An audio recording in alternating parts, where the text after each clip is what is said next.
আমি আস্তে করে বললাম, ভাইয়া আমি একটা কথা বলবো। তুমি রাগ করো না গে। ভাইয়া চোখ তুলে আমার দিকে তাকালো। আমি একটু থেমে নিয়ে বললাম, ভাবির বয়স এখনো খুব কম। সে হয়তো বুঝে না কিভাবে স্বামী স্ত্রীর সম্পর্ক চলে। তুমি হয়তো নিজের ভালোবাসার জায়গা থেকে ওকে বড় করতে চাও, কিন্তু ভাইয়া এই বয়সে কেউ এমন কঠিন নিয়মে চলতে পারে না। ভাবি মুখ তুলে তাকালো, চোখে বিস্ময়। ভাইয়া কিছু বলল না, চুপচাপ শুনো। তুমি যা চাও সেটা হয়তো ভুল নয়, আমি আবার বললাম, কিন্তু সেটা বুঝিয়ে বলার দায়িত্বও তোমার। জোরে ভয় দেখিয়ে কখনোই কেউ ভালো শিখতে পারে না ভাইয়া, বরং সে শুধু ভয় পায়।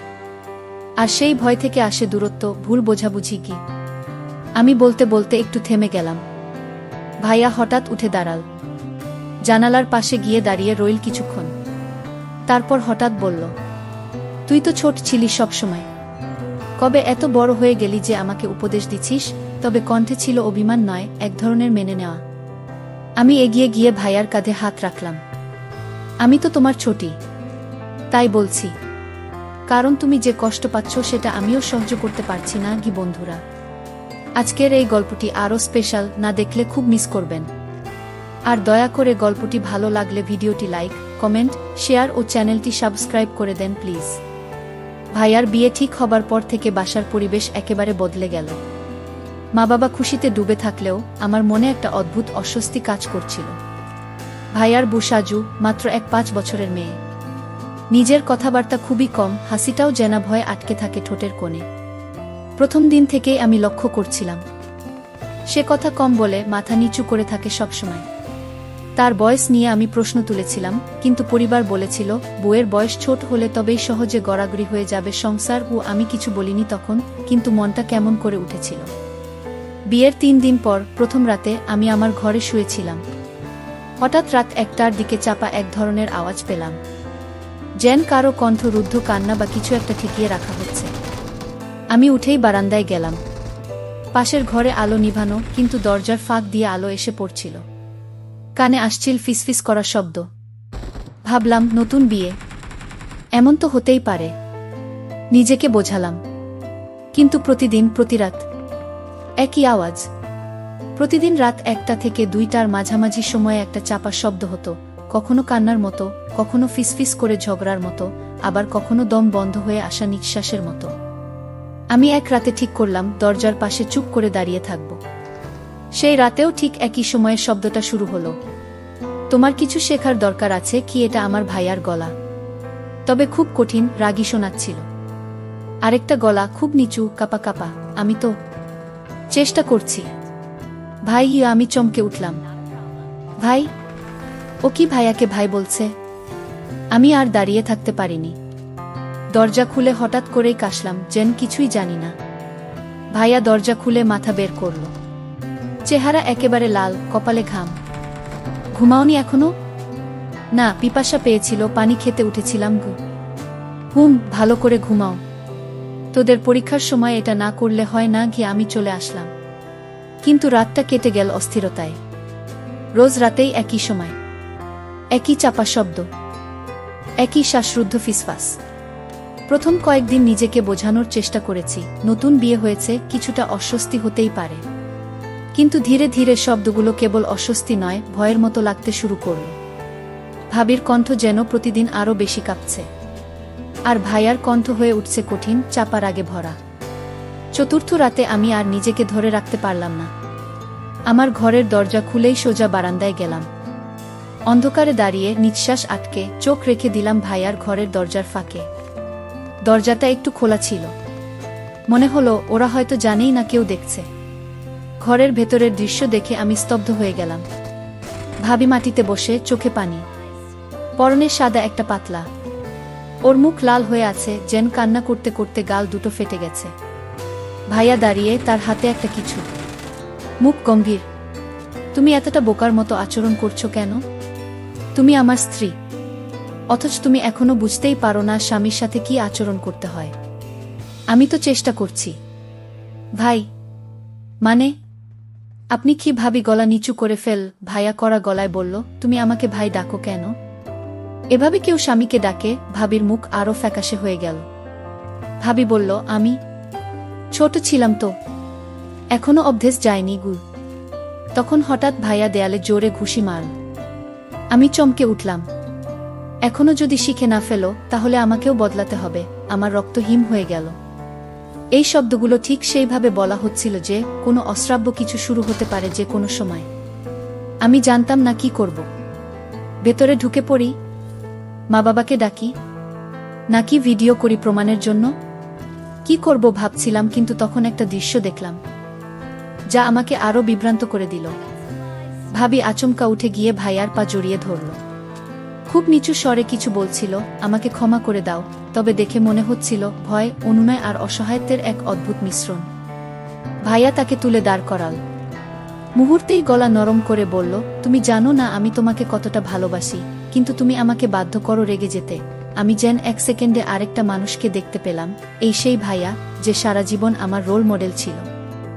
এত ভালোবাসার কথা বলেই এখন এমন আচরণ। ভাবি কিছু না বলে মাথা নিচু করে রইল। সে হয়তো অভ্যস্ত হয়ে যাচ্ছে অথবা হার মানছে। আমি জানি না ঠিক কি হচ্ছিল ও ঘরে, তবে এখন আমি সম্পূর্ণ নিশ্চিত ওদের সম্পর্কটা কিছুতেই স্বাভাবিক নয়। আমি জানতাম না সেই রাতে আমি কি দেখেছি। একটা ভালোবাসার নামের মোড়কে কি চলছিল নির্যাতন, নাকি সেটা ছিল ভাইয়ার নিজের ভেতরের ভাঙনের বহিঃপ্রকাশ। পরদিন সকালে মুখে কিছু বলিনি কারো সঙ্গে।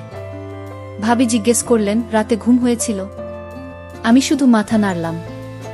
ভাবির চোখে ঘুমহীনতা স্পষ্ট, চোখের নিচে হালকা ফোলা ভাব, চুল এলোমেলো, কণ্ঠ নিচু। আপা নাস্তা খাবেন? তার কণ্ঠে কোনো অভিযোগ নেই, নেই কোনো আকুলতা, যেন সে নিজের অবস্থান মেনেই নিয়েছে। আমি জানতাম একটা শব্দ বললেই হয়তো কিছু বদলাবে। মা বাবাকে জানালে বা ভাবির পরিবারের কাছে বিষয়টা তুললে ভাইয়ার অবস্থা কঠিন হয়ে যাবে। কিন্তু আমি পারলাম না। আমি কাউকে কিছু বললাম না, কারণ আমি জানতাম ভাইয়া কেমন। ছোটবেলা থেকে সংসারের দায়িত্ব নিজের কাঁধে নিয়েছে। নিজের শখ, নিজের সময় সব বিসর্জন দিয়ে কেবল আমাদের ভালো রাখার জন্য লড়েছে। আজ যদি তার বিরুদ্ধে মুখ খুলি তাহলে কি সেটা বিশ্বাসঘাতকতা হবে না? আমি নিজের মনে হাজারটা প্রশ্নে ভেসে যাচ্ছিলাম। ভাবি যেন দূর থেকে আমার চিন্তা পড়ে ফেল। এক দুপুরে রান্নাঘরে আমি একা বসেছিলাম। ভাবি আস্তে করে পাশে বসল। আপা আমি চমকে তাকালাম। আপনি কিছু দেখেছেন? আমার মুখ শুকিয়ে গেল। কি দেখ বলো? ভাবি নিচু গলায় বলল, আমি জানি না কি করব। আমি চেষ্টা করি, কিন্তু ভাইয়া খুব রেগে যায়। কিন্তু আমি জানি উনি খারাপ না। উনি শুধু চায় আমি যেন তার মতো হই। কি এই কথা শুনে আমি আর চুপ থাকতে পারলাম না। কি মানে তার মতো হও? তুমি কি ভয় পাও ওকে? ভাবি আমার চোখে চোখ রেখে বলল, ভয় পাই, আবার পাই না। উনি রেগে গেলে খুব খারাপ লাগলেও পরে আবার মাফ চান। আমি জানি না, আমি হয়তো ভালো বোনা গিয়ে আমার ভিতরটা কেঁপে উঠল। এই মেয়ে এখনো মনে করে ওর ভুল, ভাইয়ার না। আমার ভাইয়া যে এখন একটা অদ্ভুত মানুষ হয়ে উঠছে, আমি সেটা স্বীকার করতেও ভয় পাচ্ছিলাম।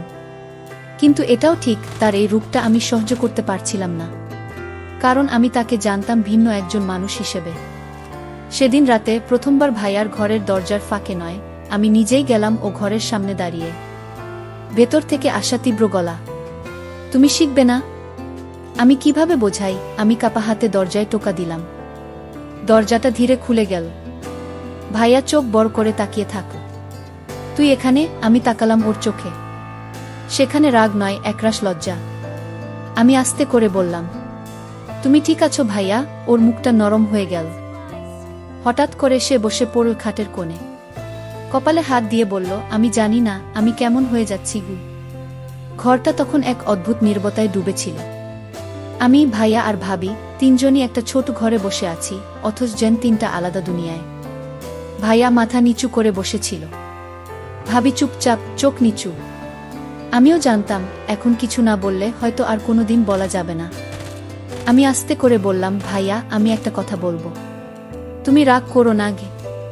ভাইয়া চোখ তুলে আমার দিকে তাকাল। আমি একটু থেমে নিয়ে বললাম, ভাবির বয়স এখনো খুব কম। সে হয়তো বুঝে না কিভাবে স্বামী স্ত্রীর সম্পর্ক চলে। তুমি হয়তো নিজের ভালোবাসার জায়গা থেকে ওকে বড় করতে চাও, কিন্তু ভাইয়া এই বয়সে কেউ এমন কঠিন নিয়মে চলতে পারে না গে। ভাবি মুখ তুলে তাকাল, চোখে বিস্ময়। ভাইয়া কিছু বলল না, চুপচাপ শুনো। তুমি যা চাও সেটা হয়তো ভুল নয়, আমি আবার বললাম, কিন্তু সেটা বুঝিয়ে বলার দায়িত্ব তোমার। জোরে ভয় দেখিয়ে কখনোই কেউ ভালো শিখতে পারে না ভাইয়া, বরং সে শুধু ভয় পায়। আর সেই ভয় থেকে আসে দূরত্ব, ভুল বোঝাবুঝি কি। আমি বলতে বলতে একটু থেমে গেলাম। ভাইয়া হঠাৎ উঠে দাঁড়াল, জানালার পাশে গিয়ে দাঁড়িয়ে রইল কিছুক্ষণ। তারপর হঠাৎ বলল, তুই তো ছোট ছিলি সবসময়, কবে এত বড় হয়ে গেলি যে আমাকে উপদেশ দিছিস? তবে কণ্ঠে ছিল অভিমান নয়, এক ধরনের মেনে নেওয়া। আমি এগিয়ে গিয়ে ভাইয়ার কাঁধে হাত রাখলাম।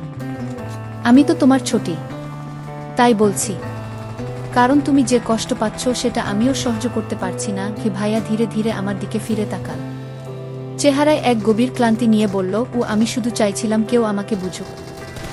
আমি যা চাই সেটা খারাপ নয়। আমি চাই একজন সঙ্গী যে আমার প্রয়োজন অনুভব করবে। ও সেই মুহূর্তে আমি আর ভাবির চোখের দিকে তাকাতে পারলাম না, কারণ আমি জানতাম ভাবি এসব এখনো বোঝার মতো বড় হয়নি। সে এখনো ভালোবাসা আর দায়িত্বের পার্থক্য বোঝে না, অথচ ভাইয়া চাচ্ছে সেই বয়স্ক গভীরতা।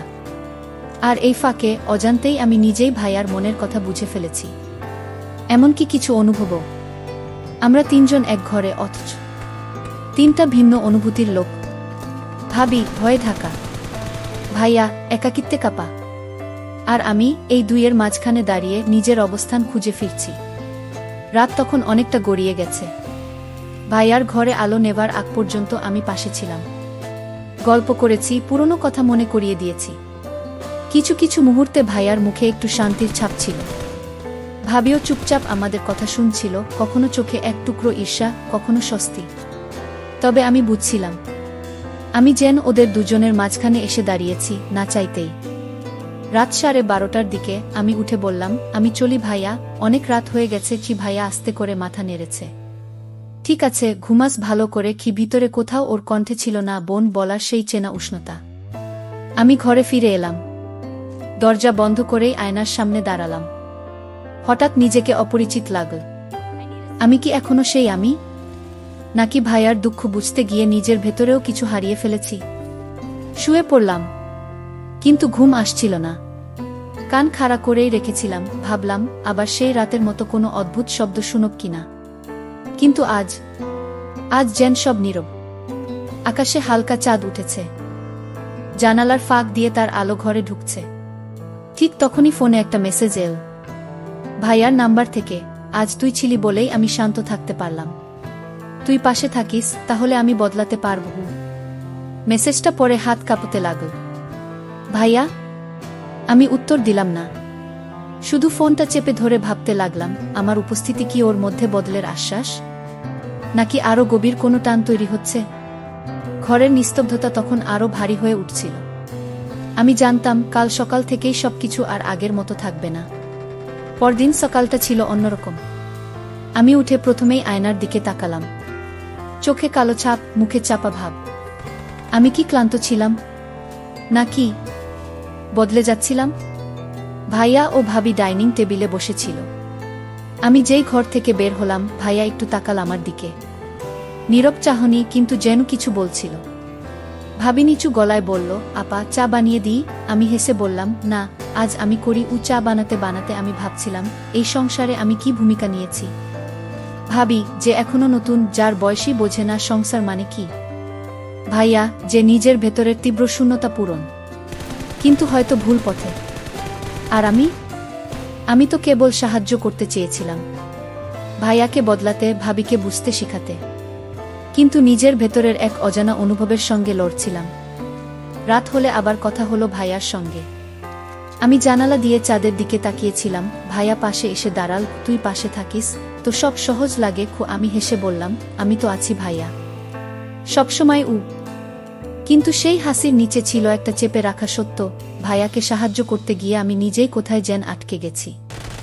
দিনগুলো চলতে লাগল, ভাবি একটু একটু করে বুঝতে শিখছে। ভাইয়াও ধীরে ধীরে কম রাগ দেখাচ্ছে। সব ঠিক হয়ে যাচ্ছে বাইরের চোখে, কিন্তু আমার ভেতরটা, আমি জানি আমি আর আগের মতো নেই। ভাবি বদলে যাচ্ছিল। সে এখন আর আগের মতো চোখ নামিয়ে কথা বলে না, বরং অনেক সময় আমার চোখে চোখ রাখে, নির্ভেজাল কৌতূহল নিয়ে। যেন সে আমাকে বুঝে ফেলতে চাইছে। না, শুধু বুঝে নয়,